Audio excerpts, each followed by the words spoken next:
mengalah saja. Tidak usah terjebak dalam situasi-situasi yang semacam itu. Ayo ulangi lagi. Jadi orang-orang yang sudah kembali kepada Allah, kembali pada nikmat Allah, kembali kepada karunia Allah, kembali kepada keridhaan Allah, hidupnya bersama Allah, matinya bersama Allah, tidak ada bencana, tidak ada musibah. Paham ya? Nah, awas. Memahaminya harus hati-hati ya. Udah ngaji di sini malah keserempet sepeda motor. Baru aja ngaji. Keserempet sepeda motor mau disebut musibah atau tidak, terserah kamu. Bagi orang yang ridho, tidak ada musibah. Ngerti maksudnya? Mau bebas dari musibah? Ya. Mau bebas dari banjir? Bebas dari utang? Ya gak apa-apa kalau kalian harus punya utang nyicil, gak apa-apa. Saya juga punya mobil nyicil kok, gak masalah. Gak dosa kok punya utang, yang penting mau bayar utang. Yang dosa itu yang suka pinjam-pinjam tapi gak bayar. Kadang-kadang jadi kebiasaan, pinjam terus, bayarnya lupa. Iya, nunggu diikhlaskan. Nah ini watak yang, aduh watak kayak gini jangan dipelihara ya.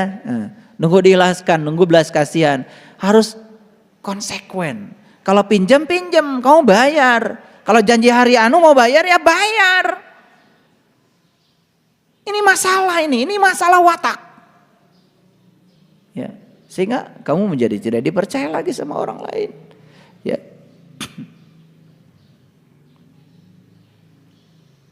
Nah, jadi ayat ini mengatakan ya, padahal kepadanya lah menyerahkan diri segala apa yang di langit dan bumi, baik dengan suka maupun dengan terpaksa. Lihat saya semuanya. Melepaskan dengan sukarela gak sakit. Tapi melepaskan dipaksa sakit.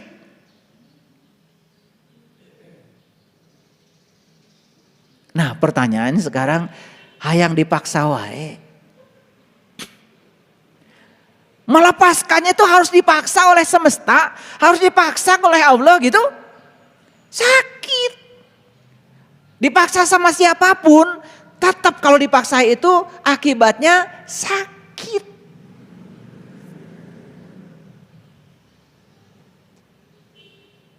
Udahlah sekarang. Ayo, selepas dari sini latihan. Nah itulah pentingnya kita pergi sekarang ke rumah sejati kita. Pergi ke rumah diri kita yang sebenarnya. Pulang kepada Allah. Bersama dengan Allah semuanya menjadi mudah. Gak ada musibah, gak ada bencana. Kenapa? Bersama dengan Allah kita menjadi mudah melepaskan. Ya Allah, terima kasih. Saya dikasih rezeki yang luar biasa. Hati-hati. Ketika rezekimu luar biasa, tidak sebanding dengan upayamu, hati-hati, itu bukan berkah.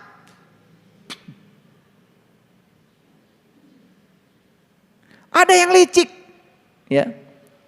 Jadi pegawai negeri sipil, maaf ya, kerjaan tiap hari jalan-jalan, gaji dapat. Dia ngomong ke semua orang, enak saya jadi PNS. Kenapa? Walaupun saya nggak kerja tetap aja gaji datang. Loh, hati-hati. Tidak lama itu akan bencana akan datang. Begitu kamu mendapatkan sesuatu yang tidak sebanding dengan upayamu, ada kelicikan pada dirimu, jangan dikira itu berkah. Jangan dikira itu berkah, ada tagihannya. Makanya lihat orang-orang yang semacam itu kerja enggak tapi pengen dapat gaji, duitnya enggak berkah. Anaknya sakit, istrinya sakit, dikit-dikit ke rumah sakit, ya. Kadang-kadang duitnya ditipu orang, itu karena gitu.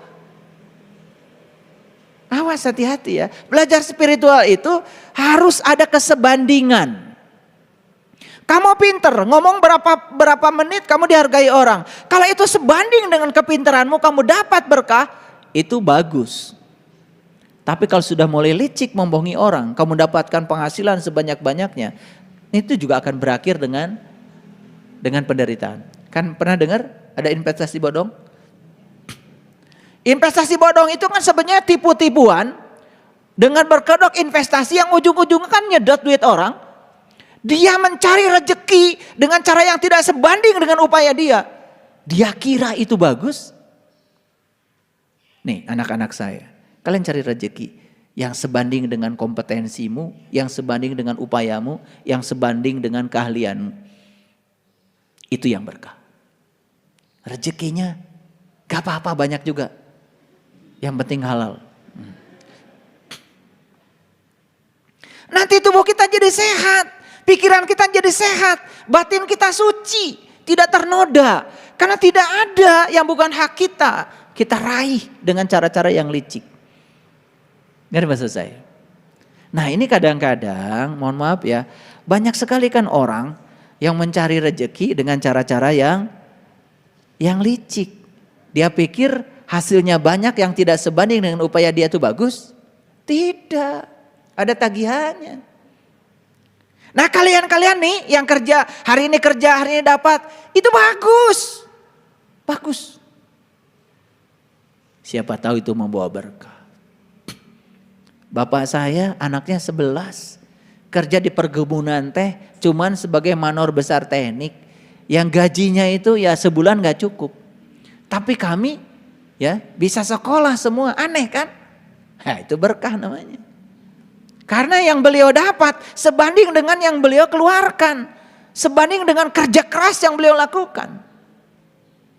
Jadi kalau kita mendapatkan keuntungan yang berlimpah, tidak sebanding dengan upaya kita, hati-hati. Periksa oleh kita, ada kelicikan kita enggak di situ?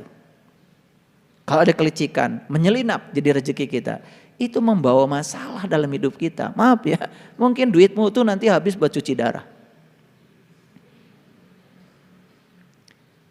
Makanya hidup tuh yang paling enak itu jujur.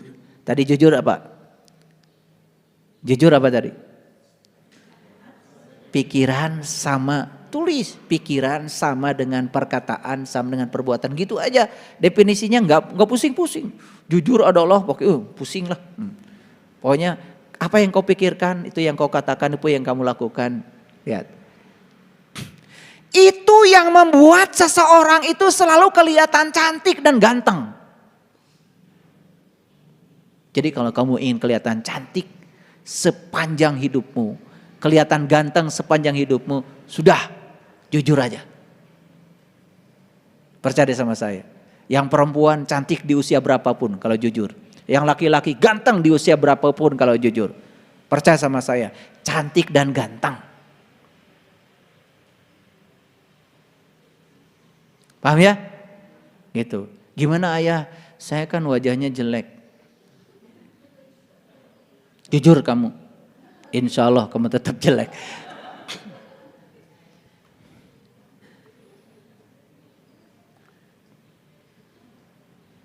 Makanya yang jelek wajah itu jangan takut naksir. Karena yang berhak takut itu yang ditaksir. Ini pesan penting dari saya. Pokoknya kalau jujur itu pagar kita. Nah, tahu pagar? Pagar tuh? Pagar itu bukan sekedar pelindung loh. Tapi pagar itu juga bisa jadi hiasan. Coba rumah kita dikasih pagar, gak ada orang manjat. Dan pagar itu bukan sekedar pelindung, tapi juga bisa perhiasan. Apalagi pagarnya pagar hidup. Betul gak? Coba bikin pagar di depan rumah pakai pohon singkong. Kan tiap pagi ngundur singkong, betul gak? Itu pagar. Bahkan pagar itu bisa ngasih makan sebetulnya. Kalau jujur jadi pagar kita, apa yang terjadi? Dipagerin. Maka kita akan menjadi terlindung, ganteng, betul? Karena ada pagarnya, ada sarungnya. Maaf ya, makanya udah usaha kecil-kecilan, gak jujur lagi, ya tambah kecil. Coba, jujur deh, jujur. Apa yang kamu katakan lakukan. Jangan suka menarik perkataan.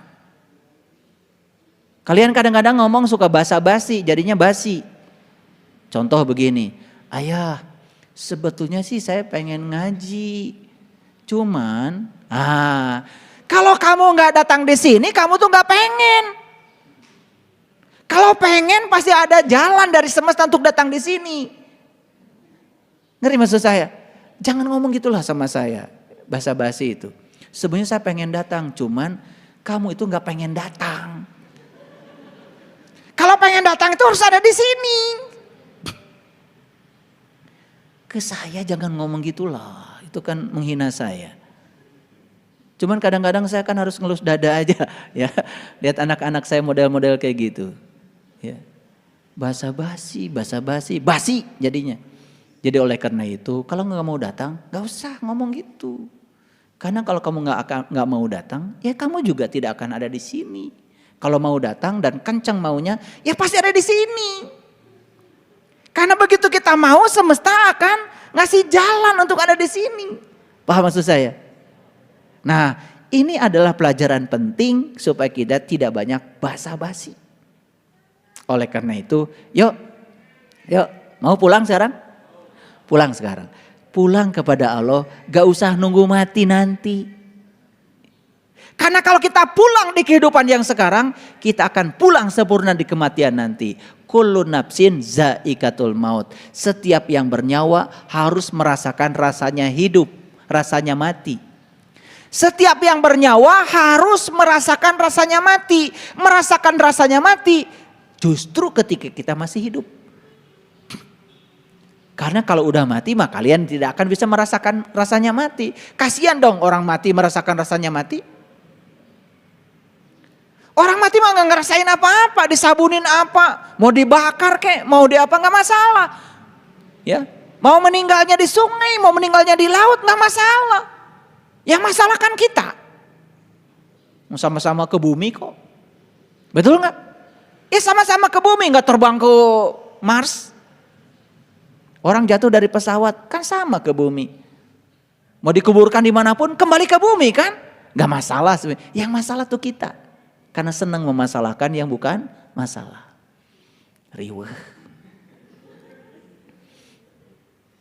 Iya. Orang naik haji. Mati di Mekah. Telepon kerajaan Saudi.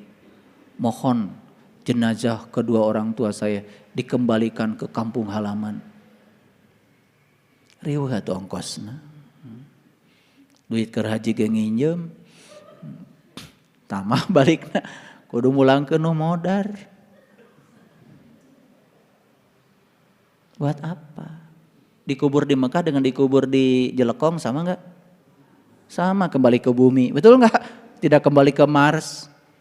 Tidak kembali ke Pluto. Sama. Cuman kita aja pakai. Betul enggak? Iya. Nah, ini penting.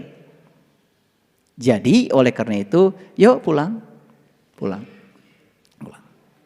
Ya. Jadi innalillahi wa inna ilaihi raji'un itu kapan? Di sini, saat ini, sekarang. Ayo pulang kalian, pulang. Nah, saya sudah kasih tahu indikatornya. Kalau kita dalam hidup banyak masalah, pulang. Kalau dalam hidup banyak penderitaan, pulang. Di rumah cekcok terus, pulang. Ayo pulang. Pulang ke jati diri. Begitu kalian pulang, maka kalian akan menjadi pengasih, penyayang bersama Allah itu luar biasa. Gelang, sipatu gelang, sirama-rama. Mari pulang, marilah pulang. Marilah pulang ke rumah diri kita. Gitu. Balik. Ya. Ayo. Rasakan sekarang. Begitu kita pulang ke jati diri kita, sadar bahwa kita bersama Allah. Pulang kepada Allah di sini, saat ini, sekarang. Bersama Allah. Lillah, billah, bismillah. Alhamdulillah, rasakan oleh. Kedamaian mulai datang dan kita mudah sekali untuk melepaskan apapun. Gak ada lagi saya nanti menerima keluhan itu. Anak saya pergi meninggalkan keluarga, lepaskan. Nanti juga balik. Istri saya sedang di mertua, sekarang sedang niis. Karena pas saya antep.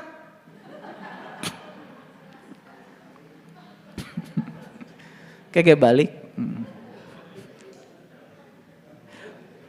Ya. Ya, iya. Makin ruwet di sini, makin ruwet di luar. Makin damai di sini, like attracts like. Begitu menciptakan kedamaian di dalam, yang damai di luar akan datang.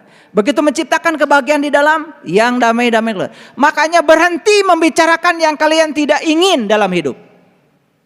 Bicarakan saja yang kalian ingin. Maka yang akan datang dalam kehidupanmu pasti yang kamu ingin. Terlalu sering membicarakan yang tidak diinginkan, hati-hati. Maaf ya, membicarakan istri, membicarakan suami yang tidak diinginkan. Maka itu akan terjadi berulang-ulang dalam kehidupan kita. Tidak akan ada solusinya. Menceritakan siapapun yang tidak kita inginkan, stop mulai sekarang. Stop. Pulang. Berhenti bicara banyak-banyak. Ya, gitu saja kajian kita hari ini. Walaupun ayatnya tidak banyak, pengertiannya tidak banyak, semoga ini menjadi nutrisi bagi kekosongan diri. Sehingga kita setelah ini mendapatkan nutrisi yang sebenarnya untuk menuju pada kedamaian. Semoga seluruh makhluk hidup senantiasa berbahagia. Terima kasih. Shadaqallahul adzim. Barakallahu li wa lakum. Assalamualaikum warahmatullahi wabarakatuh.